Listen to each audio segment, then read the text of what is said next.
بسم الله الرحمن الرحيم. الحمد لأهله والصلاة على أهلها. أما بعد، قال الله سبحانه وتعالى في القرآن الكريم: بسم الله الرحمن الرحيم. إنا نحن نزلنا الذكر وإنا له لحافظون. صلوات.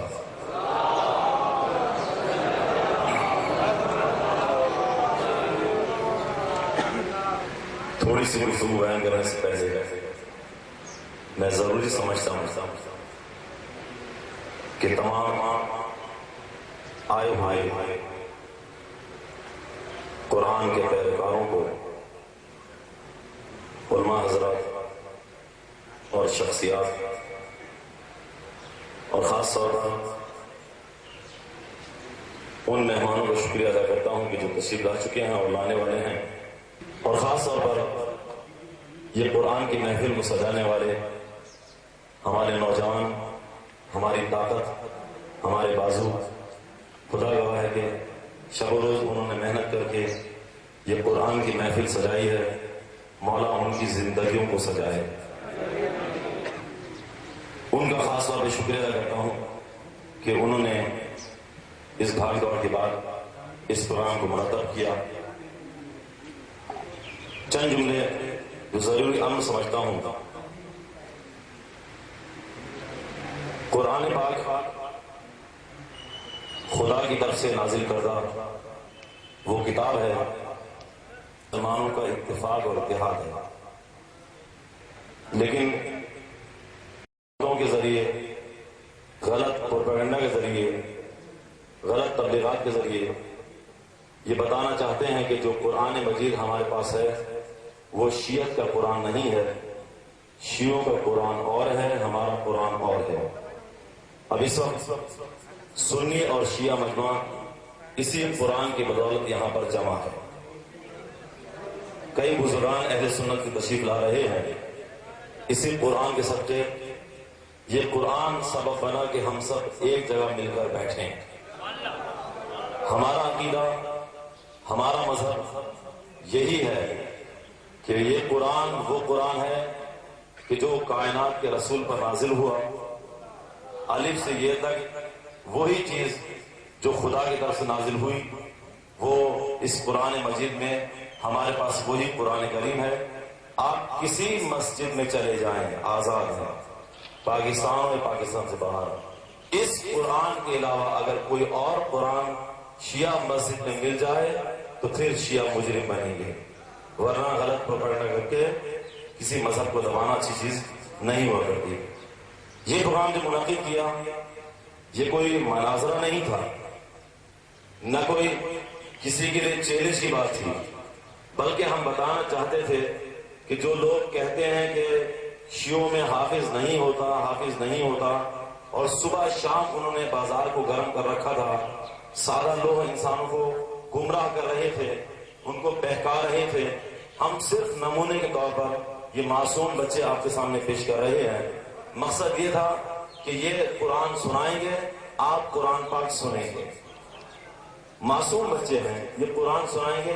مناظرے کا مقصد یہ ہوتا ہے کہ آمنے سامنے بیٹھ کر مقابلہ شروع ہو اور چند سوال یہ کرے، چند سوال وہ کرے.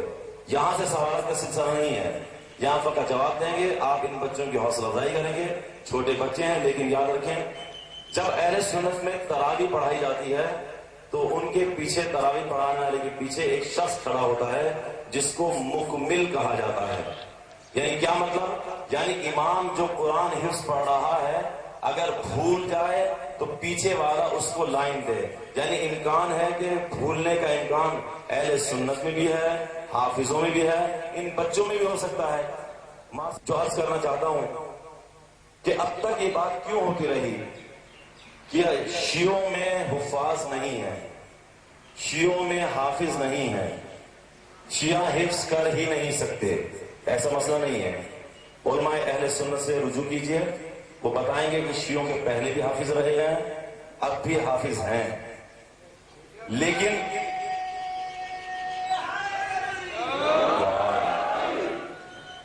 ایک مسئلہ ہے بنیادی جس کی وجہ سے ٹھیک ہے شیعوں میں حافظ ہیں لیکن کم ہیں، اہل سنت میں حافظ ہیں لیکن زیادہ ہیں۔ اس کا سبب یہ ہے کہ ایک مسئلہ جو اہل سنت میں ہے وہ اہل شیعت میں نہیں ہے، جس کی وجہ سے حفاظ وہاں پہ زیادہ ہیں یہاں پہ کم ہیں، اور وہ مسئلہ ہے تراویح کا۔ تراویح وہ مسئلہ ہے کہ جہاں اہل سنت کے ہاں پڑھائی جاتی ہے لیکن شیعان حیدر کرار میں تراویح نہیں پڑھائی جاتی۔ اہل سنت کے لیے اس لیے کچھ زیادہ تقاضا ہوا، ضرورت بن گئی کہ تراویح کو قرآن پاک کو زبانی پڑھا جائے، لہذا ان کے حافظوں نے قرآن حفظ کرنا شروع کر دیا، علماء نے حفظ کرنا شروع کر دیا۔ ورنہ قرآن کا حفظ کرنا نہ کسی مذہب میں واجب ہے نہ فرض ہے۔ ہاں اگر قرآن حفظ کرتا ہے تو بہتر ہے، بہت اچھا ہے، اور ماشاءاللہ ہمارے پاس بھی حافظ ہیں، وہاں پر بھی حافظ ہیں۔ جلسہ قرآن کا کون سا مسلمان ہے کہ جو اس جلسے کا انکار کرے، جو اس جلسے کی مخالفت کرے؟ کم از کم آپ سنی شیعہ بھائی جو تشریف فرما ہے، آپ چاہیں گے قرآن پاک کا جلسہ نہ ہو؟ تو رغلا موسیٰ آپ سب چاہیں گے، سنی بھائی بھی عاشق قرآن ہیں، شیعہ بھائی بھی عاشق قرآن ہیں، سب چاہیں گے جلسہ ہو، لیکن بعض عناصر نے کل سے دھمکیاں دے رکھی ہیں اور کہا ہے کہ اس جلسے کو کینسل کراؤ، یہ جلسہ نہ ہو۔ سبب آپ خود سوچئے کیا مسئلہ ہے۔ بعض عناصر نے گورنمنٹ کو، انتظامیہ کو دھمکیاں دی ہیں کہ اگر یہ پروگرام ہوا تو ہم اس قرآن کو خراب کریں گے، اندر جا کے شرارت کریں گے، اس قرآن کو، قرآن کی محفل کو ہونے نہیں دیں گے۔ بہرصورت آخر میں ایک راہ حل یہ نکلی جو تمام مسلمانوں کے سامنے میں پیش کرنا چاہتا ہوں۔ ہم نے چاہا ہم ہر قربانی دینے کو تیار ہیں، یہ قرآن کی محفل ضائع نہ ہونے دیں، یہ قرآن کی محفل جس طرح سجائی ہے اس کو سجے رہنے دیں۔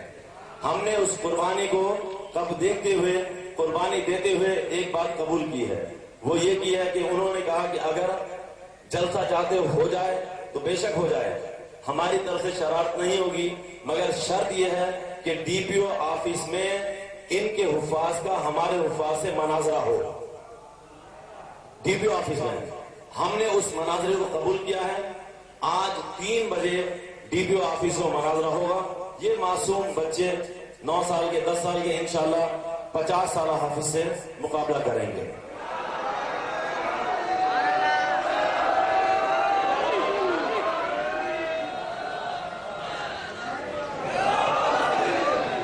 لہٰذا میں دوستوں سے کہتا ہوں، یہ قرآن سب کو اتفاق اور اتحاد کی دعوت دینے آیا ہے۔ سب مسلمان بھائی ہیں، اس قرآن پر اتفاق رکھتے ہیں، اتحاد رکھتے ہیں، اسے سبق لیجئے اور سب مل جل کر کوشش کیجئے کہ آپس میں شیعہ سنی بھائی مل کر اسلام کے پرچم کو بلند کریں، اور جو سازشی عناصر اس پرچم کو سرنگو کرنا چاہتے ہیں ان سے ہوشیار رہیں اور اپنی صفوں میں اختلافات کو داخل نہ ہونے دیں۔ آپس میں اسی طرح ہمیشہ قرآن کی محفلوں کو سجائیں۔ سنی بھائی ہمیں دعوت دیں، ہم جائیں، شیعہ بھائی اگر دعوت دے دیں اہل سنت کو، وہ تشریف لائیں۔ یہ سارے حفاظ جو آپ کے سامنے موجود ہیں، کچھ بڑی بچیاں تھیں جن کو ہم نے یہاں پر پیش نہیں کیا، وہ امام برگاہ موجود ہیں، یہ سارے حفاظ، یہ سب کے سب الف سے لے کر یہ تک، یہ سب شیعہ حفاظ ہیں۔ قرآن پاک کے بارے میں ہوگا، کوئی اختلافی سوال نہیں ہوگا، کسی کو حق نہیں ہے۔ اگر کوئی اختلافی سوال کرنا چاہے گا تو اس کا اس قرآن کی محفل سے کوئی تعلق نہیں ہے، وہ اپنے اختلافی سوال کا خود ذمہ دار ہے، بے شک وہ کہیں سے بھی ہو۔ لہذا اس محفل کو اسی طرح بارونق طریقے سے ظہر کی نماز تک چلنے دیں اور سب مل کر متفق ہو کر اتحاد کے ساتھ قرآن پاک کے اس نور کو سماعت فرمائیں اور حوصلہ فرمائیں۔